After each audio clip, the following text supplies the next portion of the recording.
Hello guys! It's me again, Krong TV, at sa video ito pag-uusapan natin ang isa na namang napaka-interesanting pangyayari patungkol sa ating paboritong manga at anime series na Boruto, Naruto Next Generation. Pero bago ang lahat, huwag kalimutang mag-like, mag-subscribe, pinutin na rin ang notification bell upang lagi kang updated sa mga susunod na video.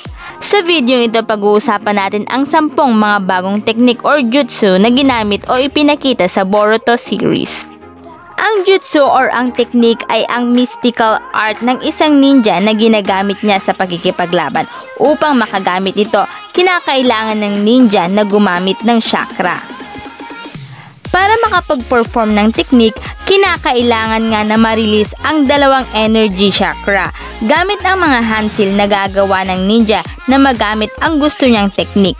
So sa Boruto series nga guys, bukod sa mga bagong ninja or new generation ninja, ipinakita rin sa atin ang makabago or mga bagong teknik na ginagamit ngayon ng mga ninja, na maaaring ngayon lang natin nakita dahil maaaring ang mga bagong teknik na ito sa Boruto series lang nagamit or may bagong create or bagong discovery. At sa video ito guys, tatalakayin natin ang ilan nga sa mga bagong teknik na ipinakita sa Boruto, Naruto Next Generation. Number 10. Ang Sage Mode ni Mitsuki. Si Mitsuki ay sinasabing isa sa pinakamalakas na ninja ng Konoha at siya nga pala guys ang genetic clone ni Orochimaru. Sinasabing ang kakayahan ni Mitsuki ay ahead dahil sa pagkakaroon niya agad or pagkatuto niya ng Sage Mode. Dahil kung matatandaan guys, inabot nga ng ilang buwan si Naruto upang matutunan ito. Ayon sa ibang teorya, sinasabing nag-implant si Orochimaru ng Hashirama Cell kay Mitsuki upang siya ay maging walking vessel ng Sage Energy. Dahil alam natin na ang unang Hokage ay Master of Sage Transformation. Iilang beses pa lang nagamit ni Mitsuki ang teknik na ito dahil sa takot na malaman ito ng lahat. Dahil sa isang normal na batang ninja, dapat ay hindi pa niya alam ang mga teknik na ito or ang kapangyarihang ito. Gamit ang Sage Mode, ang isa sa nagagawa ni Mitsuki ay ang kanyang bilis ay nag-i-increase tulad na lamang noong kinuha niya ang scroll at ang susi mula kay Orochimaru, kung saan nga ay hindi namalayan ni Orochimaru na gumalaw na pala si Mitsuki. Number 9. Wind Style Dance of Turbulence. Ang teknik na ito ay ginamit ng anak ni Temari at ni Shikamaru na si Shikadai. Kung saan gamit ang teknik na ito, si Shikadai ay nagpapalabas ng isang napakalakas na agos ng hangin, kung saan he able to bring ang errant wind turbine na kinokontrol niya.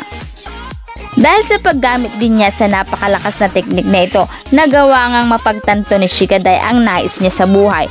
Dahil noon ay nalilito pa siya na kung ano ang gusto niya, tumigil na ba sa pagiging ninja or maging politician na lang. Number 8. True Fire of Samadhi.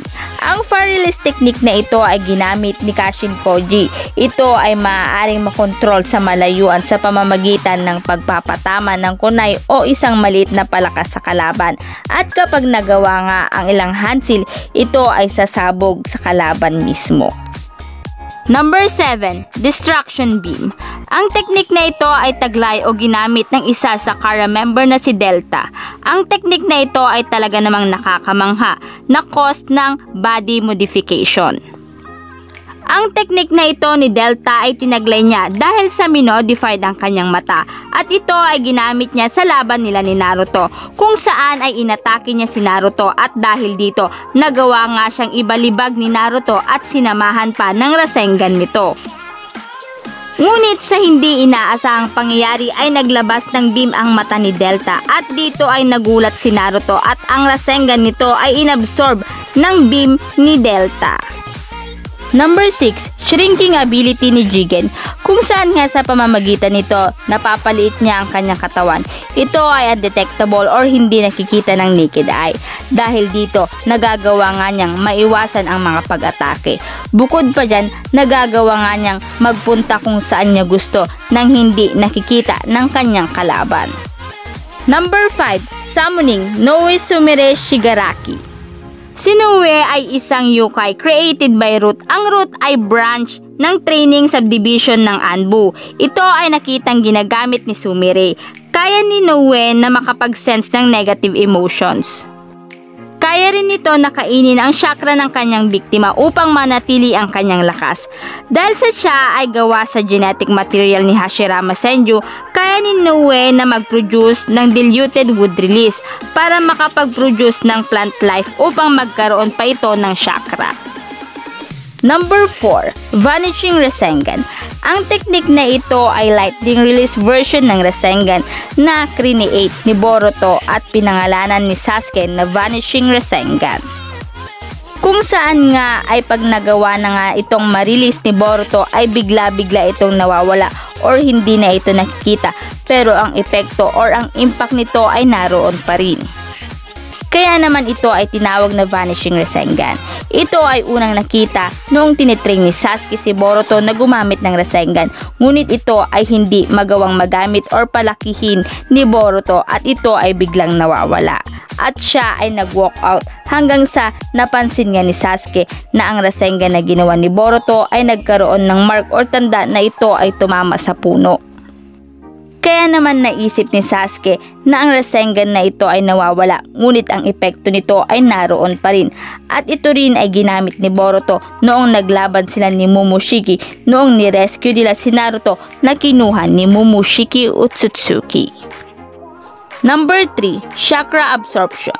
Ito ay ability ni Momoshiki Otsutsuki kung saan gamit ang teknik na ito na-absorb ni Momoshiki ang teknik na ibabato sa kanya, katulad na lamang ng ginawa niya noong sumugod siya sa Chunin exam sa Boruto Naruto Next Generation series.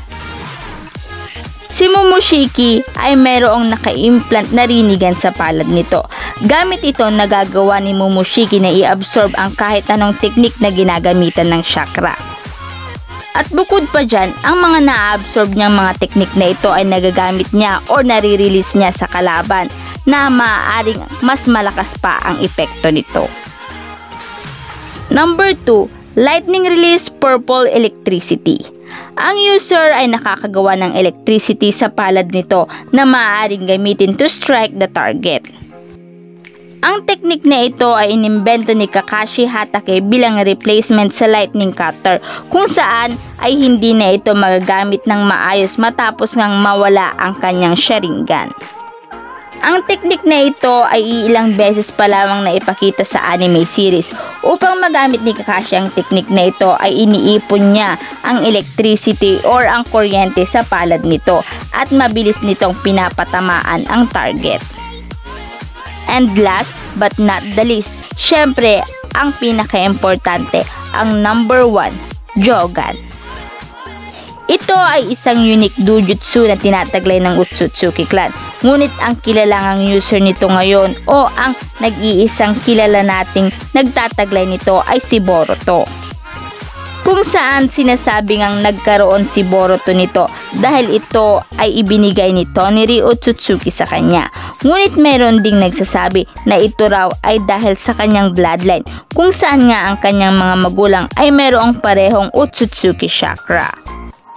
Kakaunti pa lamang ang nakikita or ipinakita ang kakayahan nito, ngunit sinasabing ang Jogan na ito ay ang pinagsama-samang Byakugan, Sharingan at ang Rinnegan. So guys, yan nga ang mga ilan sa mga bagong teknik na ipinakita or ginamit sa Boruto anime series. Sa tingin nyo guys, sa 10 ito, alin dito ang pinaka malakas na teknik?